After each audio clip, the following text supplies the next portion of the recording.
নষ্ট পুতুলটা আমার দরকার নেই, এটা আমি ফেলে দেই। আরে ওয়াও, কত সুন্দর পুতুল, এটা আমি আমার কাছে রেখে দিই। আমার অনেক ক্ষুধা পেয়েছে, এই পুতুলটা রেখে খাবার নিয়ে আসি। আরে ওই ছেলেটা তো অনেক গরিব, ডাস্টবিনে খাবার ঢুকাইতেছে। এখানেও তো খাবার পেলাম না। আরে ওই ছেলেটা তো অনেক গরিব, যাই ওর জন্য কিছু খাবার রেখে দেই। আরে ও তো এদিকে আসছে, আমি তাড়াতাড়ি যাতে পুতুল হয়ে যায়। আরে ওয়াও, কতগুলো খাবার। আমি ডাস্টবিনে খাবার টুকাইতে গেলাম কিন্তু তো পেলাম না।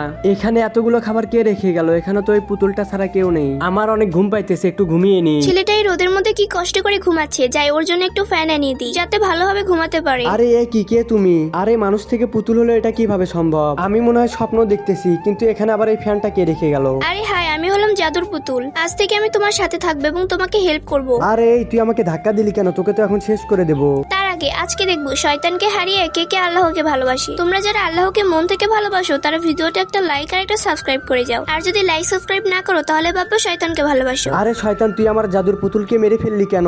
এখন তো তোকেও মেরে ফেলবো। আরে রাজু, তুমি চিন্তা করো না, আমি ওই শয়তানকে ঠিক করে দিতেছি। তাহলে প্লিজ আমার জাদুর পুতুলটাকে এনে দিন। আচ্ছা ঠিক আছে, এই নাও তোমার জাদুর পুতুল।